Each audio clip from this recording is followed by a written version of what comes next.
மாமா என்ன ஒரு மாதிரியா அப்செட்டா இருக்கீங்க? எனக்கு இப்படி ஒரு நிலைமை வரும்னு நான் நினைக்கல. என்ன பிரச்சனை? சின்ன பிரச்சனை, சின்னதாக பெருசாக நீங்கள் சொல்லுங்கள்.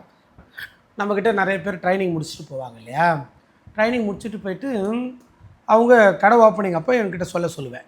ஏன்னா ஒவ்வொரு இடத்துக்கும் என்னால் போக முடியாது. ஸோ அவங்களே தான் அவங்களுடைய கடையோட வீடியோஸ் எல்லாத்தையும் எடுத்து அனுப்புவாங்க. ப்ளஸ் அவங்க கடை பேர் இதெல்லாம் வச்சு அனுப்புவாங்க.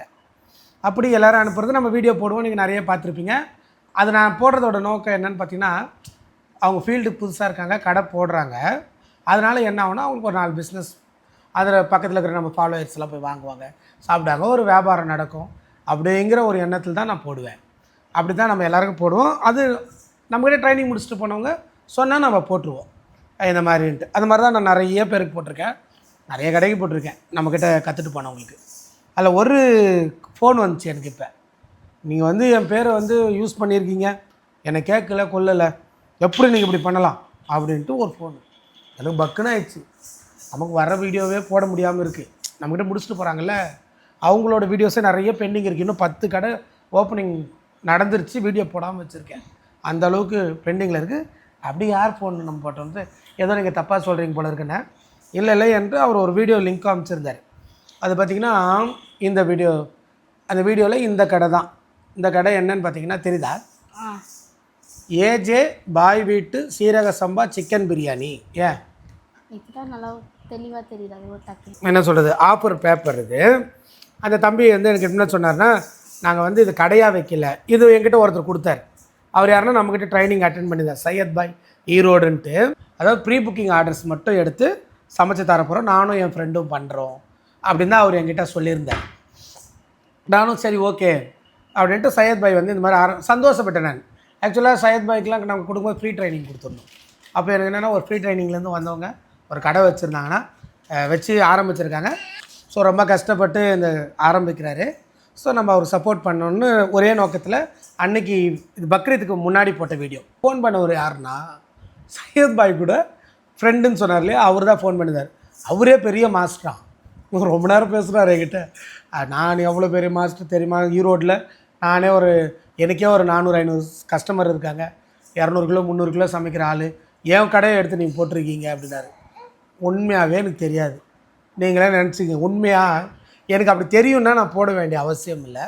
ஆனால் அவர் கேட்குறது நியாயம். அவர் என்ன கேட்குறாருன்னா, ஒரு பார்ட்னர் யார், ஃப்ரெண்டு யாருன்னு கேட்டு நீங்கள் போட்டிருக்கலாமே, கேட்காம ஃப்ரெண்டு யார் பார்ட்னர் யாருன்னு கேட்டு போட்டிருக்கலாமே, கேட்காம ஏன் போட்டிங்கன்னு அவர் கேட்டார்.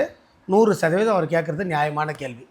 தப்பு என் மேலே தான். நான் என்ன பண்ணியிருக்கணும், இவருக்கு சொன்ன உடனே கேட்டேன். ஆனால் உங்கள் ஃப்ரெண்டுக்கிட்டெல்லாம் கேட்டிங்களா வீடியோ போடலாமான்னு கேட்டேன்னாரு. எனக்கு சந்தேகமே வராது என்கிட்ட கற்றுட்டு போனவங்க மேலே. ஏன்னா அப்படி அன்பாக பழகுவோம். நியாயமாக அவர் உண்மையாக தான் சொல்லியிருக்காரு, கேட்டும் இருக்கிறாரு. அது அவர் பெருசாக எடுத்துக்கணும். எங்கே போட போகிறாங்க, ஏதோ ஒரு குரூப்பில் தானே போடுவாங்க அப்படின்னு நினச்சிட்டார் போல இருக்குது. இது யூடியூப்பில் போட்டதுனால என்ன ஆச்சா, அவருக்கு ஃபோன் பண்ணி நீங்கள் அங்கே ட்ரைனிங் எடுத்து தான் வந்து சமைக்கிறீங்களான்னு எல்லாம் என்ன கேட்குறாங்க. நானே ரொம்ப வருஷத்து மாஸ்டரு, எனக்கு சங்கடமாக இருக்குன்னாரு. சரி, அது நான் தப்பு என் மேலே தானே. நான் சாரி மாஸ்டர், எனக்கு இப்போ தெரியாது, அந்த தம்பி சொன்னார் அதனால் போட்டேன், சாரி மன்னிச்சிங்கன்னு சொன்னேன். அவர் சொன்னார், மன்னிப்பு கேட்டால் போதுமா, நீங்கள் வந்து எனக்கு வந்து மறுப்பு வீடியோ போடுங்கன்னாரு. அதுவும் நியாயம்தான், இதில் தப்பு என் மேலே தான். அதனால் நான் அந்த மறுப்பு வீடியோ தான் இதை ரெக்கார்ட் பண்ணுறேன். அப்புறம் ரொம்ப நேரம் பேசி அவர் புரிய வச்சேன். நம்மளோட நோக்கம் வந்து இதனால் ஒரு வியாபாரம் பண்ணுங்கிறதுலாம் இல்லை, உதவியாக இருக்கணும்னு தான் பண்ணேன். பட் தப்பு என் மேலே என்ன, கேட்காம போட்டது.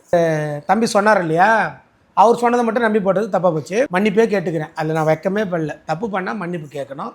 ஆனால் இப்படி ஒரு சுச்சுவேஷன் வரும்னு நான் நினைக்கல. ஓகே, இந்த ஏஜே பாய் வீட்டு பிரியாணிங்கிற கடை நம்மக்கிட்ட ட்ரைனிங் எடுக்கலை. விசாரித்தேன், என்ன தான் ஆச்சுன்னா, ஃப்ரெண்ட்ஸ் மாதிரி அவங்க 2 பேர் போல் அவங்க ஒர்க் பண்ணியிருக்காங்க. 1.5 மாதமாக இப்போ அவர் போகிறதில்ல. இப்போ அந்த ஏஜே பிரியாணிங்கிறவங்க வந்து நம்மக்கிட்ட டைரெக்டாக ட்ரைனிங்லாம் எடுக்கலை. இந்த தம்பி தான் அங்கே இருந்தார்.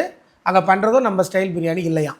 ஓகே, ஸோ ஈரோடு காளை மாட்டு சிக்னல் அந்த இடத்துல இருக்கக்கூடிய ஏஜே பிரியாணி வந்து நம்மக்கிட்ட ட்ரைனிங் எடுக்கலைங்கிறத நான் அழுத்தி திருத்தி தெளிவாக சொல்கிறேன். பாய் சந்தோஷப்படுவார்னு நினைக்கிறேன். இந்த வீடியோவை பார்த்தா ஹாப்பி. நமக்கு இது ஒரு பாடம். இனிமேல் நம்ம என்ன பண்ணணும், கிராஸ் செக் 2-3 முறை பண்ணிவிட்டு போடணும். வருத்தத்தை பதிவு பண்ணுறேன்.